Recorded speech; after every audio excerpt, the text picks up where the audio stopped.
আমাদের নেত্রী মমতা বন্দ্যোপাধ্যায় এবং নেতা অভিষেক বন্দ্যোপাধ্যায়ের নির্দেশে সারা বাংলা জুড়ে যে বিজয়া সম্মেলনীর ডাক দিয়েছিলেন, তার অঙ্গ হিসেবে আজকে আমার ময়না ব্লক তৃণমূল কংগ্রেসের ডাকে আজকে বিজয়া সম্মেলনীর অনুষ্ঠান ছিল আমাদের ময়না ব্লকে।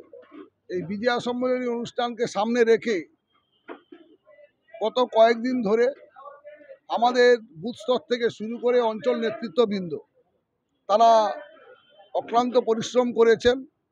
আমাদের শ্রমিক সংগঠনের ভাইয়ের তাদের অবদান অস্বীকার করতে পারি না। এই এলাকার শ্রমিক সংগঠনের ভাইয়েরা আমাদের পঞ্চায়েত সমিতির কর্মাধ্যক্ষ সন্দীপন, আমাদের বিবেক, আমাদের এখানকার উপপ্রধান গৌতম দরবার, যার নেতৃত্বে এখানকার শ্রমিক সংগঠনের ভাইয়েরা তারা কয়েকদিন ধরে অক্লান্ত পরিশ্রম করেছেন।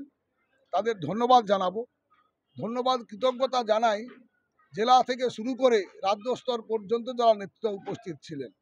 আজকের আমাদের এই সম্মেলনে উপস্থিত ছিলেন আমাদের তৃণমূল কংগ্রেসের অভিভাবক, আমাদের জেলা পরিষদের সভাধিপতি, সহসভাধিপতি থেকে শুরু করে এক ঝাঁক আমাদের জেলা নেতৃত্ব উপস্থিত ছিলেন। এছাড়া আমাদের ময়না পঞ্চায়েত সমিতির সকল কর্মাধ্যক্ষবৃন্দ, আমাদের অঞ্চলের সব সভাপতিরা সবাই আজকে উপস্থিত ছিলেন। এবং সেই সাথে সাথে আমাদের এই প্রথম আমাদের সব শাখা সংগঠন আমাদের ব্লকের তারা সক্রিয় অংশগ্রহণ করেছেন আজকের এই অনুষ্ঠানে।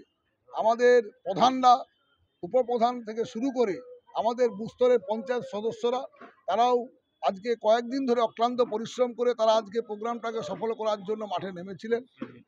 এছাড়াও আমাদের আজকে একটা বাড়তি পাওনা, আমরা আহ্বান করেছিলাম 100 জন বর্ষিয়ার মানুষজনকে।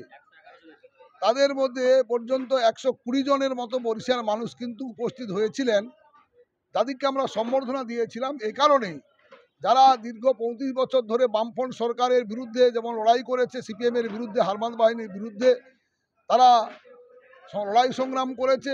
অপরদিকে যখন বিজেপি নামক একটা অশুভ শক্তির বিরুদ্ধেও তারা তাদের লড়াই সংগ্রাম অব্যাহত রেখেছিলেন।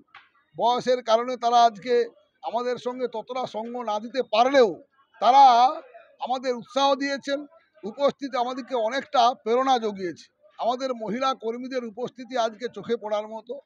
আমাদের ভালো সংখ্যক মহিলা কর্মীরা উপস্থিত ছিলেন। আমাদের শিক্ষক সংগঠন থেকে শুরু করে, মাইনরিটি সেল থেকে শুরু করে, SC/ST সেকশন, কৃষক সংগঠন, সর্বস্তরের আমাদের যতগুলো শাখা সংগঠন ময়না ব্লকে রয়েছেন তারা অক্লান্ত পরিশ্রম করেছেন এবং সর্বস্তরের কর্মীরা দিকে উপস্থিত হয়েছে। আমরা আনন্দিত, উৎসাহিত, আমরা আশাবাদী যে আগামী 26-এর বিধানসভা নির্বাচনে ময়নার জয় শুধু সময়ের অপেক্ষা। আপনারা জানেন আমি বিগত বিধানসভা নির্বাচনের পুনরাবৃত্তি করতে চাই না। ময়নার মানুষ জানেন যে গত বিধানসভা নির্বাচনে কিভাবে ময়নায় এখানে আমাদের দল পরাজিত হয়েছিল। আমি তার পুনরাবৃত্তি করতে চাই না। তবে আমাদের কর্মীরা গত বিধানসভা নির্বাচনের যে প্রতিফলন হয়েছিল তার বিরুদ্ধে এই নির্বাচনে তার প্রতিফলন ঘটাবার অঙ্গীকার করেছেন। তারা আজকে শপথ নিয়েছেন এই সভায় থেকে যে আমরা কাঁধে কাঁধ দিয়ে লড়াই করে আমাদের ময়নার হিত সম্মান ফিরিয়ে আনবো। ময়নায় বিধানসভায় আমাদের দলের প্রার্থীকে যেই হোক না কেন, আমাদের নেতা, আমাদের নেত্রী যাকেই প্রার্থী করবেন তাকে জিতিয়ে মমতা বন্দ্যোপাধ্যায়কে ময়না বিধানসভা উপহার দেবেন। আর একবার ধন্যবাদ জানাবো আপনারা যারা মিডিয়ারা রয়েছেন, যারা আমাদের আজকের এই সারাদিন থেকে আমাদের এই প্রোগ্রামকে সর্বস্তরে মানুষের কাছে পৌঁছে দিয়েছেন। আমাদের পুলিশ প্রশাসনে তারাও অক্লান্ত পরিশ্রম আমাদের সহযোগিতা করেছেন। যারা প্যান্ডেলের কাজ করেছেন, আমাদের অশোক থেকে শুরু করে লাইট মাইক যারা সহযোগিতা করেছেন, সার্বিকভাবে সবাইয়ের প্রচেষ্টার ফলে আমরা মনে করি আজকের এই আমাদের বিজয়া সম্মেলনী সভা শুধু সফল নয়, আগামী দিনে চলার পথকে আমাদের উৎসাহিত করবে।